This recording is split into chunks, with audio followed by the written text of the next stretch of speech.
Salutations peuple de YouTube. La vidéo d'aujourd'hui, c'est une petite vidéo inquiétude pour parler de quelque chose qui me fait très peur sur One Piece. Ou du moins quelque chose qui me fait très peur si Oda continue à aller dans son sens, dans le sens qu'il a commencé à adopter depuis un certain moment. Ça sent très mauvais pour la suite de One Piece. Et cette peur, c'est que One Piece a fini par finir comme Naruto. Et on connaît tous les critiques que la fin de Naruto a eu. Jusqu'à aujourd'hui, les gens parlent encore. Donc disons que ce serait pas une très bonne chose si One Piece finissait par se flopper pareil.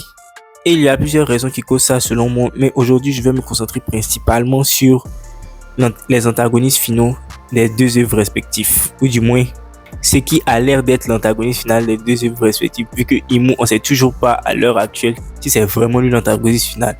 Ou si Barbe Noire va nous faire du Barbe Noire à la dernière minute. Bref, il y a quelques années de cela, lorsque Imu faisait sa première apparition dans le manga, il y a plein de gens qui ont commencé à critiquer ce choix-là en disant que ça ressemblait un petit peu trop à Naruto, dans le sens où Imu semblait être un antagoniste qui sortait tout droit de nulle part et qui débarquait vers la fin du manga pour changer complètement la dynamique du manga.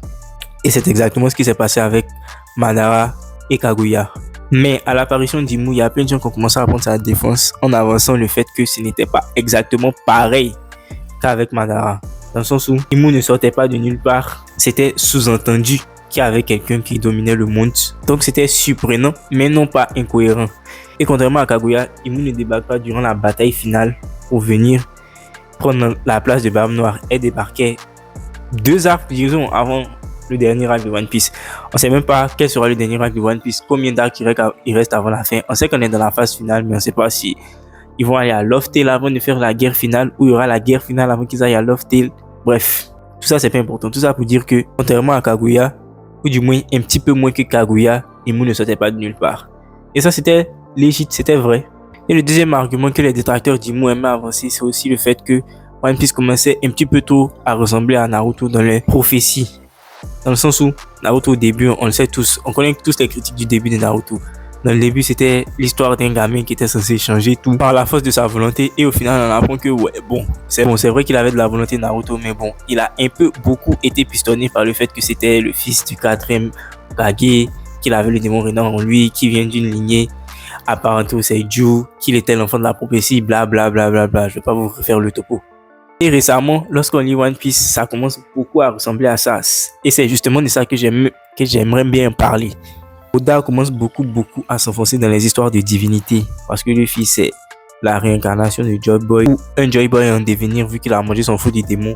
Il est Nika le dieu du soleil et il commence à beaucoup être mentionné comme étant une divinité et être destiné à se battre contre le roi du monde qui oppresse les gens, le fameux Imu Nerona. Et bien que je n'étais pas d'accord avec la première remarque qui avait été adressée à Imu, autant sur celle-ci, force est de constater que ça commence beaucoup à être vrai. D'abord, Luffy n'aurait jamais dû pouvoir battre Kaido. Mais bon, scénario oblige, il a dû le battre. Et depuis qu'il a battu, il a eu le Gear 5. Et le Gear 5, depuis que c'est là, on ne fait que parler de prophétie, de Joy Boy et de destinée. Dans le sens où Luffy est Joy Boy et Nika, ou je sais pas si les deux c'est la même personne. Et à cause de ça, il est de son devoir de battre le gars qui oppresse le monde et de ramener le sourire sur tous les peuples du monde. Bon, vous me diriez que c'est un peu déjà ce que Luffy faisait lorsqu'il se baladait d'île en île et qui bottait les fesses des méchants des îles. Mais la différence là, c'est que Luffy avant, lorsqu'il faisait ça, dans notre tête c'est parce qu'il faisait ça parce que c'est Luffy, parce que c'était un trait de caractère qu'il avait lui. Mais lorsque on nous ajoute qu'en fait il est Nika et qu'il est Joy Boy, là je trouve que ça retire un peu de poids à ses actions. Ça fait comme s'il faisait pas ça parce que c'est Luffy et que c'est comme ça que Luffy est. Il faisait ça parce que c'est Joy Boy ou c'est Nika et que c'est le boulot de Joy Boy et de Nika. Je sais pas si vous voyez la nuance. Et même Barbe Noire, c'est un personnage qui est plein de mystères. On sait pas encore ce qu'il veut et on sait pas encore quel rôle il va jouer dans la bataille finale. Si ce sera lui l'antagoniste final ou pas. Mais qu'il soit l'antagoniste final ou pas, sa motivation n'était qu'à lui et ça aurait été intéressant de les découvrir au fur et à mesure de l'histoire. Mais depuis récemment, on a appris que c'est le fils de Royce D. Jepek et que c'est lui qui est le dernier héritier de la volonté des Devi. Ce qui veut dire que même le rôle qu'il jouera plus tard a été prédestiné. On ne sait pas encore ce qu'il va faire, mais c'est sans doute dans la lignée de ce que Davy Jones aurait dû faire ou de ce que Davy Jones était. Et c'est comme ça pour toutes les grandes choses de One Piece. Tout est en train de devenir glorifié, folklorique, par le Nidog avec Loki et compagnie. Après, vous me direz sans doute que One Piece ce n'est pas Naruto.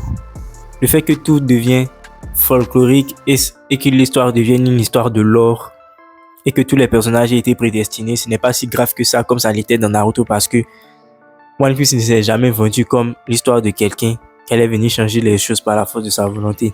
Comme Naruto s'était vendu sur ça. One Piece a toujours été l'histoire de quelqu'un qui était à la quête d'un mystère et qui devait résoudre ce mystère. Maintenant, si au final on découvre qu'il était destiné à résoudre ces mystères, c'est vrai que ça change les choses, mais pas tant que ça. Et même Oda a battu toute son intrigue sur les mystères. Donc aujourd'hui, on commence à avoir certaines réponses des mystères. Donc on peut pas s'en plaindre. Oui, mais mon préoccupement est plus une question qu'autre chose. Est-ce que vous apprécierez autant One Piece, vous? Tout a été écrit depuis le début. Et les personnages ne font pas ce qu'ils font. Non pas parce que ce sont des personnages qui vivent dans un monde et qui veulent influencer ce monde-là, mais juste parce qu'ils ont été destinés à faire tout ce qu'ils ont dû faire depuis le début. Est-ce que vous en retirez pas un peu le poids de leurs actions? C'est la question que j'aimerais poser. Parce que pour moi, ça retire un peu du poids de leurs actions. Et ça commence à être un peu trop téléphoné à mon goût. Ce que j'aurais aimé dans ma vision des choses, c'est qu'on ait le flashback du siècle oublié, qu'on comprenne tout ce qui s'est passé et que Luffy dise, parce que c'est Luffy, que ouais, il y avait Joy Boy qui faisait ça, il y avait Joy Boy qui a fait ci, qui a fait ça, qui est mort pour ça, mais moi je m'en fous, je fais comme je veux, parce que moi je suis pas Joy Boy, moi je suis Luffy. Là ça aurait été intéressant, parce que même si ok c'est l'héritier de la volonté de Joy Boy, il nous aurait prouvé que voilà, il y a le lore à côté, et puis il y a lui, le personnage, sa volonté et sa façon de voir les choses. Et que c'est justement parce qu'il voit les choses différemment et qu'il ne veut pas faire exactement être le nouveau Joy Boy ou faire les choses comme Joy Boy l'aurait fait, que lui va réussir là où Joy Boy a échoué et ramener la paix dans le monde. Je sais pas si vous voyez la nuance de ce que je veux dire, mais en gros c'est ce que je pense. Et puis même une autre peur que j'ai, c'est que depuis un certain temps je trouve que Oda n'a plus ce juice. Je sais même pas si la fin de One Piece ce sera aussi bien qu'on l'espère que ça le sera. Parce qu'il a tout misé sur la fin de son manga. Les mystères de la fin de son manga, pour qu'on juge de la qualité globale de son manga. Mais on a vu que depuis un certain temps, il est en roue libre. Ses éditeurs ne le contiennent plus. Et il fait absolument tout ce qu'il veut. C'est pour ça qu'il y a plein de gens qui commencent à se plaindre que les chapitres sont de moins en moins lisibles et sont de moins en moins intéressants. Il y a même le chef Otaku qui s'est pris une sauce la dernière fois parce qu'il a dit que One Piece prenait plus de plaisir à imaginer la suite de One Piece plutôt qu'à lire One Piece. Et ça, je veux dire que je suis un petit peu d'accord avec lui sur ce point-là. Mais bon, au final, voilà toutes mes petites préoccupations que j'aurais aimé vouloir donner. N'hésitez pas à me dire ce que vous en pensez en commentaire. Voilà, on se retrouve bientôt pour la prochaine vidéo. Sayonara.